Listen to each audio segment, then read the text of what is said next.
Dizia eu que espero que isto hoje não dê para o torto, porque estou aqui com problemas de comunicações, mas parece que agora está melhor. Bem, a cor do dinheiro, do dia 7 de setembro do ano da graça de 2020. Olha, a agenda é muito complexa e muito completa hoje e eu vou tentar ver se consigo meter todos os assuntos que tinha para hoje, inclusive um deles tinha dos outros dias da semana, para não deixarmos nada para amanhã. Então, vamos começar por onde? Vamos começar por pouca vergonha, por falta de vergonha. E esta manhã, eu levanto-me sempre muito cedo para preparar a cor do dinheiro. Não quer dizer que não preparo na noite anterior, mas depois de manhã faço sempre um balanço daquilo que são as notícias do dia. Esta manhã, antes das 6 da manhã, já tinha aqui um mail de uma pessoa, um espectador, dizia assim: você já viu que o Governo nomeou o novo Presidente para o Tribunal de Contas? José Tavares. Nós no jornalismo, e que fizemos disto vida durante muito tempo, como foi o meu caso, que fazia exclusivamente isto e dava aulas na universidade, passamos muito tempo a consumir informação. Portanto, é natural que a nossa memória esteja presa a certos momentos. E eu tinha a sensação que já tinha ouvido falar no nome de José Tavares algures no tempo. E então fui pesquisar. Porque, entretanto, o espectador que me mandou um mail tinha um sorriso trocista. E fui pesquisar. Imagino qual é a primeira informação que me aparece. Muito pouco recomendável. José Tavares foi dado como próximo de secretário de Estado do engenheiro Sócrates, se é que era engenheiro, Paulo Campos. E que ele tinha sido diretor-geral do Tribunal de Contas.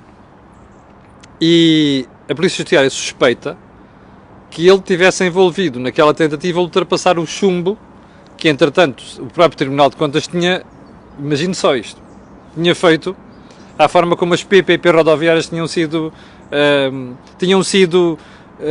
cozinhadas pelo governo de Sócrates. Eu vou dizer os nomes: Sócrates, primeiro-ministro; Paulo Campos, secretário de Estado; ministro Mário Lino. Percebe? Bom. Estava a fazer mais pesquisa e, entretanto, há bocadinho tinha sentado aqui para fazer, faltavam 10 minutos para o programa, e recebi uma outra informação do mesmo espectador, aliás, que me dizia assim: olha, não sei se já investigou, mas vai ver aquilo que o Observador traz hoje. Ora bem, e o Observador traz exatamente isto. José Tavares é referido no inquérito das parcerias público-privadas como muito próximo do ex-secretário de Estado Paulo Campos, um dos principais suspeitos daquele caso, onde se investiga um prejuízo, lá está, 3,5 mil milhões de euros. Houve na altura até o inquérito parlamentar sobre isto. Salvo erro em 2013, porque pela pesquisa que eu fiz há bocadinho, por sugestão do espectador.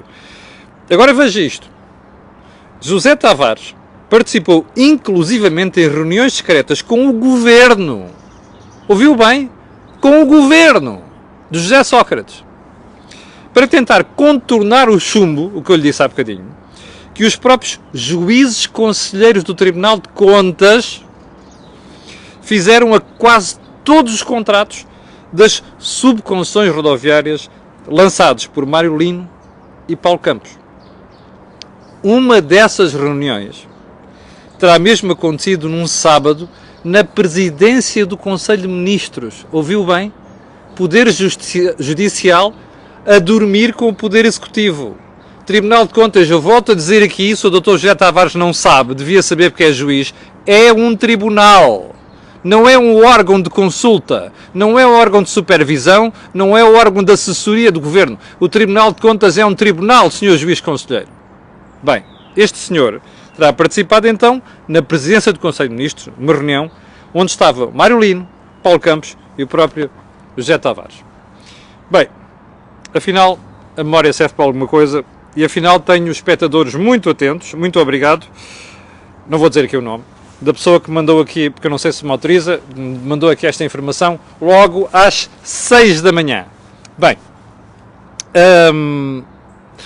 vamos então, isto era antes da agenda, porque só para lhe referenciar o que eu acabei por confirmar há cerca de 10 minutos.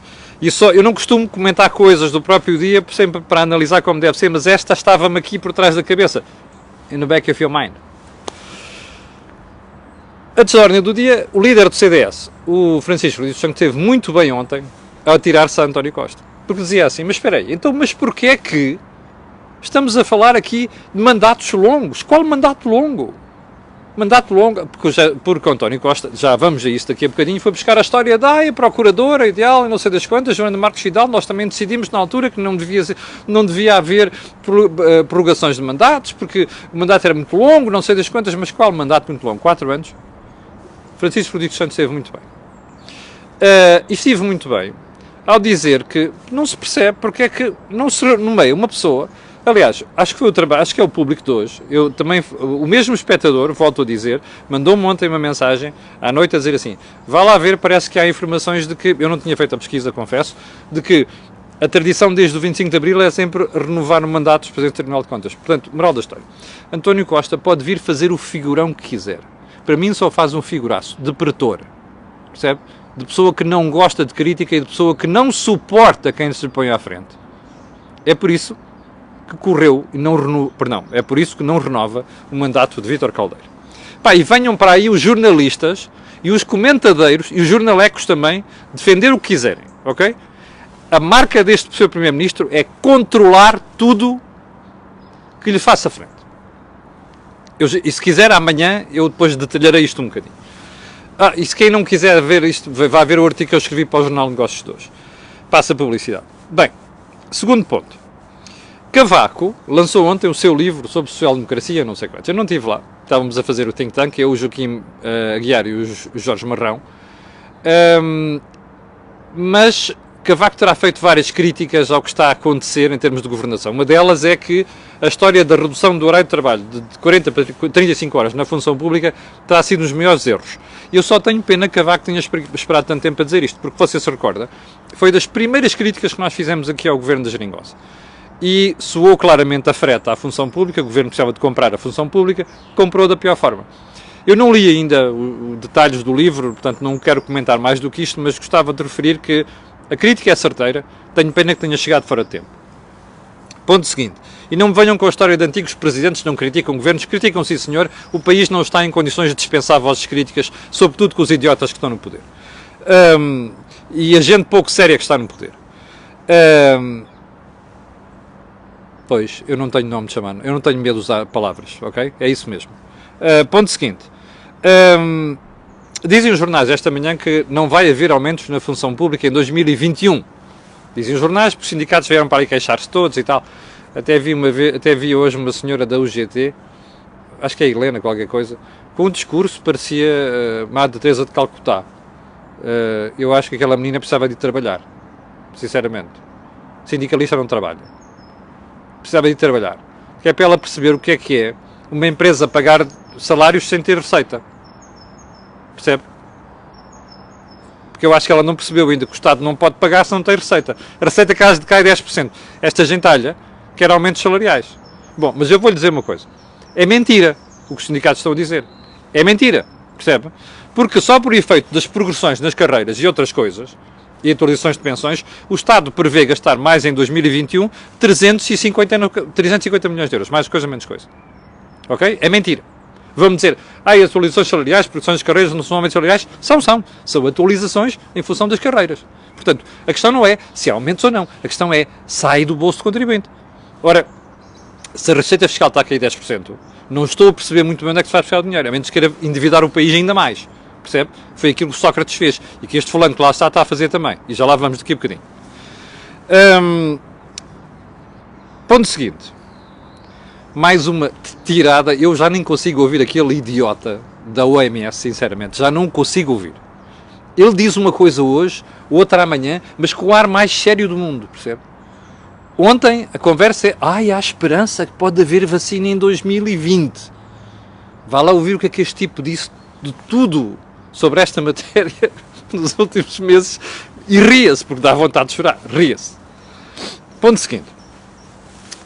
Os últimos dados mostram que estão a aumentar as infecções no grupo acima dos 80 anos.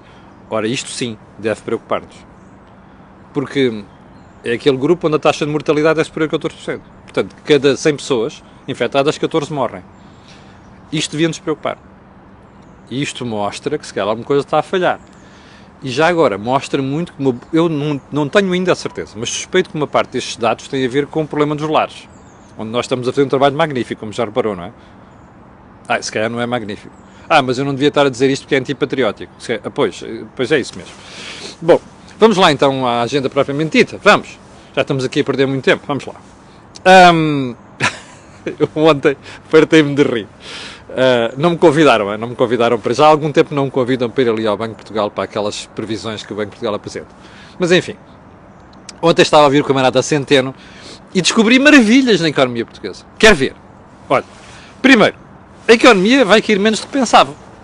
O Banco de Portugal tinha dito na anterior previsão que ia cair mais ou menos 9,5%. O camarada Centeno, ontem, veio dizer que afinal não vai cair 9,5%, vai cair 8,1%. Bom, e no próximo ano dá já um pulo de 5,4%. A primeira pergunta que quis fazer ontem era, mas estamos a ouvir o Banco de Portugal a falar ou estamos a ouvir Mário Centeno? Sim, isso mesmo. Eu ainda não percebi se quem estava a falar era o governador responsável por uma instituição de supervisão e de regulação, ou se era o frete-mor do Primeiro-Ministro, o freteiro-mor do Primeiro-Ministro, chamado Mário Centeno. Não percebi. Bom, vamos admitir que Mário Centeno está certo e que o Banco de Portugal está certo e que a revisão até faz sentido porque a queda no segundo trimestre foi inferior ao que se pensava. Eu ouvi ainda há uns dias alguém dizer que afinal depois do segundo trimestre as coisas voltaram a correr mal na Europa e nos Estados Unidos. Parece que o Banco de Portugal não está preocupado com isto, mas adiante, vamos dar de barato que o doutor Mário Centeno tem razão. É pouco? Bom, já agora, depois de ter ouvido o Mário Centeno, deixe-me lá vir aqui à minha cábula, fui ouvir o que diz o Governo. Porque ontem o Governo, lembra-se da conversa que tive aqui com o João Coutinho de Figueiredo, aliás, excelente entrevista, explicou muito bem o que é que ele pretende, o que é que a Iniciativa Liberal pretende. Aliás, não é por acaso que a entrevista tem 128 mil views, de ontem para hoje, não tem 24 horas sequer. Vai lá ver, vale a pena. Ontem, o Governo reuniu-se com os partidos, deu a conhecer o Orçamento de Estado. E uma das coisas que eu ontem estava a ver era, depois de ouvir o Mário Centeno, ouvir o Governo. Mas não é coincidência, é que o Governo também prevê uns valores muito parecidos, tanto com a quebra do produto este ano como no próximo, como no déficit orçamental, que afinal só fica em 7,3%. Só fica em 7,3%. Eu já lá vou, porque acho que a malta está a esquecer da implicação disto para a dívida. Mas vamos lá voltar ao Mário Centeno. Eu estava a ouvir o Mário Centeno, depois nos certos que os telejornais publicaram, ou as televisões publicaram, e ouvi uma coisa impressionante. O Mário Centeno dizer assim, a recuperação será rápida.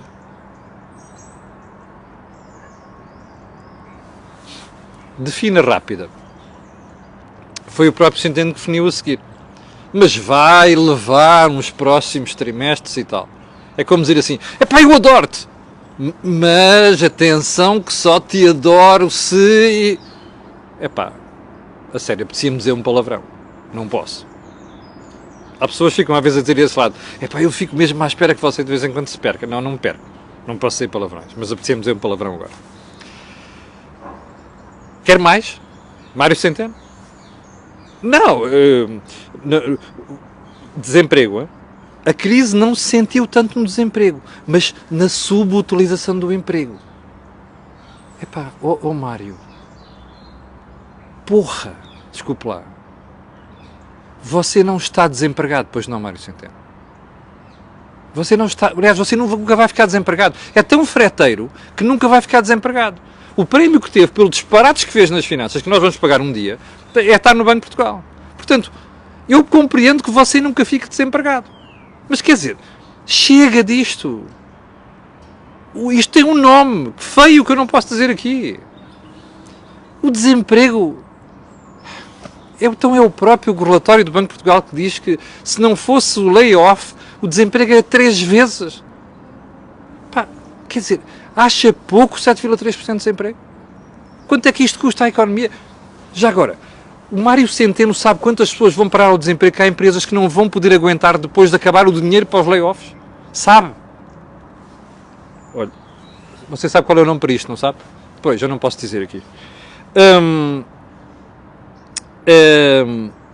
Mais um pormenor. Ninguém está preocupado com a dívida pública, pois não? É que eu não vi ontem o governador preocupado. O governador falou de tudo, elogios a tudo, recuperações rápidas, não sei o quê. Quero ver o que é que ele disse sobre o crescimento da dívida pública. A forma como aumentamos a dívida pública tem de ser acautelada. Desculpa. O pior problema da economia portuguesa, aquilo que mais cagaço, desculpa a expressão, vai causar aos mercados, aos investidores, é a dívida pública. E este tipo dedica um bocadinho da conversa dele à dívida pública. É isso? E o que ele tem a dizer ao governo é que tem que ser acautelado o crescimento da dívida pública. Não! Um governador a sério, um governador que está no sítio, teria dito outra coisa. A dívida pública não só não pode aumentar, como tem de ser reduzida. Coisa que ele não fez quando andou lá. Você vai dizer, está bem, baixou de 130 para 118, depois devia ter baixado para 105, porque ele teve condições para pôr a dívida pública ao fim de 4 anos no 100% do produto. Não o fez, porque andaram a distribuir à economia e aos funcionários públicos, a toda a gente, aquilo que o país não produz. E isto é que ele devia ter dito. Mas é claro, você já percebeu que o Mário Centeno, ontem que apareceu a fazer aqueles fretes ao governo, ainda não despiu o fato de ministro, percebe? Ele ainda é um governante, aliás, o que ele mostrou ontem é que está a falar como governante, percebe? E andamos nós a aturar esta gentalha. Bom, então vamos lá para o ponto seguinte. Como já percebeu, hoje estou muito simpático, não é? Ponto seguinte, meu Deus, já vamos com 17 minutos. Sabe porque é que a economia não caiu mais do que se pensou? Por causa da construção civil, que foi daquelas atividades que não parou, então parou pouco. Não se pode dizer não parou. Parou pouco, abrandou menos. Isto diz alguma coisa ou não? Espera aí. Houve uma atividade que parou pouco no Portugal. Primeiro ponto. Parou pouco porquê? Porque continua a haver procura por habitação imobiliária, certo? E parou pouco porquê? Porque uma boa parte dessa procura vem de gente de fora. Eu não me esqueci que prometi ontem falar daquela suspensão dos vistos Gold em Lisboa, ok? Não me esqueci. Até porque ontem já tive uma informação de uma pessoa que trabalha com investidores estrangeiros que me disse que ia deixar de investir em Portugal. Eu não me esqueci disso e hei de voltar a esse tema ou amanhã ou na sexta-feira. Mas está a ver o que é que isto quer dizer? Não parar tem vantagens.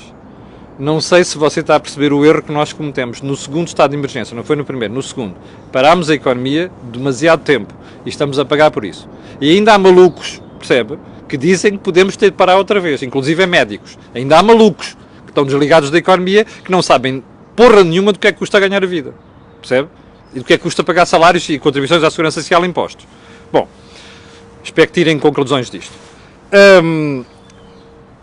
Ponto 7. Não fui ontem à apresentação deste estudo. Shame on you, CIP. Ainda hoje de manhã acabei de falar com o António Saraiva a dizer que lamentava não terem convidado para a apresentação do estudo da CIP. No estudo da CIP houve várias coisas interessantes. Uma delas foi a Nazaré Costa Cabral, que é a presidente do CFP, que foi lá falar. E eu não vou comentar isso hoje. Vou analisar isto hoje o dia. Que ela disse que a economia já não aguenta mais, nem empresas nem famílias aguenta mais impostos. Ouviu o Dr. António Costa, ouviu o João Leão, Sr. Ministro das Finanças, ouviu o Mário Centeno. Eu gostava de ter ouvido o Mário Centeno dizer isto ontem. Não, mas o Mário Centeno é o freteiro mor, este faz parte da quadrilha, percebe, entre aspas, que o Sr. Primeiro-Ministro anda a meter em tudo quanto é sítio para controlar a economia. Os lugares-chave em Portugal estão a ser controlados pelo Sr. Primeiro-Ministro. Mete lá os amiguinhos e os freteiros todos. Mário Centeno é mais um deles. Bom, sigamos para mim. A CIP, no estudo que mandou fazer, descobriu que há 4.300 taxas e taxinhas em Portugal. Ouviu bem? Não são 4, não são 43, não são 430. São 4.300 taxas e taxinhas. Mais de 50% delas são cobradas pela Administração Central. O resto é autarquias, outras instituições e não sei das quantas. Nossa Senhora! 4.300 taxas e taxinhas? Você acha mesmo que uma economia com isto tudo em cima consegue funcionar? Acha? Já percebeu porque é que você está em risco? E porque é que você caminha alegremente para o cauda da Europa em termos de rendimento? Já percebeu? É por causa destas coisas. Mas apesar disto, você continua a ter malucos e desonestos que acham que se pode criar mais. E que até se pode aumentar isto. Alguns destes desonestos estão no Bloco de Esquerda. Eu volto a recordar. vá ver a entrevista da Mariana Mortágua ao José Gomes Ferreira aqui há umas semanas. E que ela dizia que na parte da receita ainda havia umas medidas fiscais para tomar. Percebe? É isto que você tem. Mas olha, foi nisto que você votou. Percebe? Bom, e com esta conversa acaba o programa de hoje. Vou só dizer que hoje já não vai haver mais entrevista nenhuma, nem think tank nenhum. Amanhã haverá Mel Talks. Vamos falar sobre isso amanhã. E é só para lhe dizer que eu amanhã às 8 da manhã estarei aqui para lhe atazanar o juízo. Às 6.500 pessoas estão a ver, ou lá o que é, eu quero agradecer a sua paciência, quero pedir a estas pessoas outras que vão ver aquilo que peço sempre, que é colocarem um gosto e fazerem partilha nas redes sociais, porque aquilo que houve aqui não houve em mais sítio nenhum. Obrigado, com licença, e até amanhã às 8. Tenham um grande dia.